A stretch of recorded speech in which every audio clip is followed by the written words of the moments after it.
What's good, YouTube? We're back in another video, and today we're going to be talking about the Indiana Pacers being up 2-1 against the Oklahoma City Thunder. And man, my prediction is aging pretty well.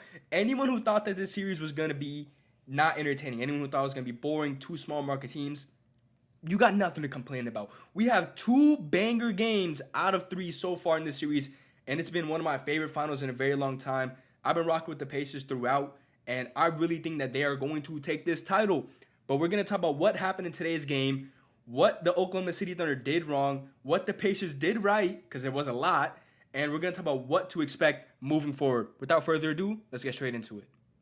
There were so many heroes in this game for Indiana. First of all, we got to talk about Bennedict Mathurin turning into Manu Ginobili, bro. I saw like a stat saying like nobody's had this amount of points since Manu off the bench in the finals. So shout out to Mathurin, because he put up an absurd 27 points. And get it? 22 minutes. In 22 minutes, Bennedict Mathurin came off and scored 27 points. An absolutely absurd game. 75% from the field. He had more points and more free throws than Mr. Free Throw himself, Shai Gilgeous-Alexander. Speaking of Mr. Free Throw, after starting off guns blazing in the first 2 games where he had like historic stats, nobody's ever had that many points in the NBA Finals for the first 2 games, Shai Gilgeous-Alexander, he, in tonight's game, had a significantly less efficient night, and he didn't get to his spots.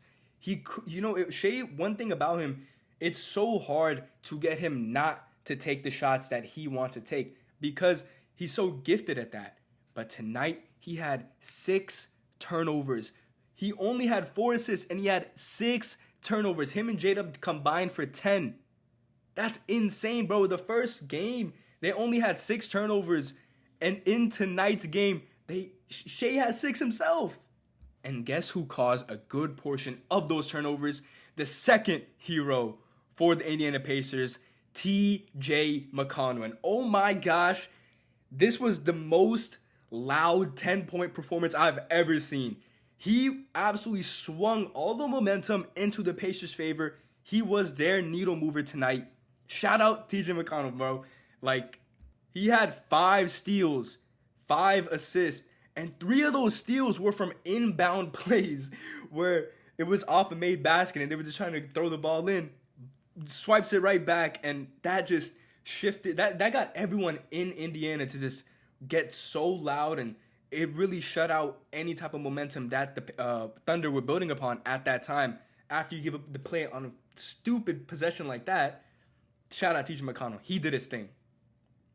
Additionally, last game I talked about how Tyrese Haliburton needs to be more aggressive, how he needs to stop taking up these shots. And bro, I'm not talking about Richard Jefferson, okay? I don't mean to sound like him. In fact, I'm honestly real pissed off, bro. I think he's done some terrible commentary in these finals. However, look, back to the fact of the matter. Tyrese Haliburton showed up tonight. He had 22 points, 9 rebounds, 11 assists, 2 steals, and a block. And not to mention, it was an efficient game where he shot 52% from the field. After having 2 performances that didn't look like himself in the first 2 games, he comes out tonight and shows the media, the people that, hey, I can do this. I can still be that guy, and that he did. He absolutely did what he needed to do. Shout out Tyrese Haliburton. I expect this going forward. He damn near had a triple-double tonight. I don't expect that every single night, but I expect him to have points in the 20s, assists in the 10s. That's just what he does. He is the modern-day point guard and what you want from your leader and your floor general in today's game. And shout out to the Pacers as a unit because they stopped OKC from even playing their brand of basketball. They had 17 team turnovers.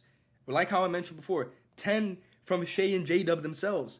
The defense also just pretty much evaporated in the second quarter as they let up 40 points. 40 points in a quarter? Bro, this is supposed to be the best defense in the league. In my comments where I picked the Pacers to win the series, everybody's talking about, bro, they're not going to score against this Oklahoma defense. Bro, trust me, bro. They're not doing it. The Pacers are not like that. Well, the Pacers just put up 40 on their head top in a singular quarter. Not only that, But in the fourth quarter, they couldn't even get their offense going. And they only had an 18-point quarter, whereas they got outscored 32 points for the Pacers. So it was an 18-32 quarter. It was just insane, bro. Like, this is the best performance that we've seen from the Pacers as a team collectively.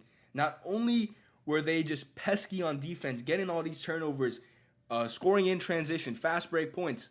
Not only that, but they also had all their guys working together, making the right plays, making the right reads, and just preventing OKC from doing what they do best, and that is play defense.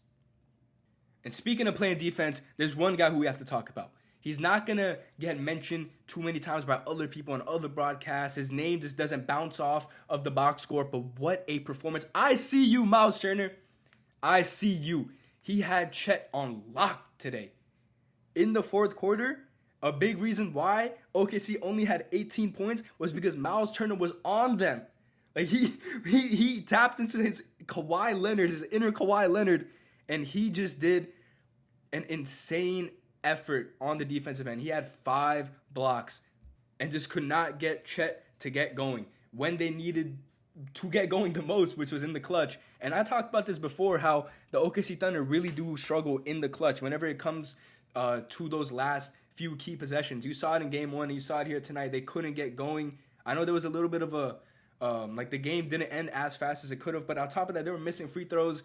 They weren't doing their thing, which they needed to do. And honestly, bro, I wasn't surprised. A lot of people might have been surprised. The Thunder are not that good of a clutch team. That's just the fact of the matter. You saw it in the series against Denver, where a lot of those games, they just went scoreless. And Denver did as well, so they got kind of bailed out. But you can't afford to do that in a team against, like the Pacers, who just in and time out have been so clutch. I mean, bro, look at all the edits of Tyrese Haliburton, bro. This guy's been a walking edit in the clutch. It's just insane, man. And it's worth mentioning as well that Pascal Siakam did have a bounce-back game. Last game, this guy was shooting straight tour dates.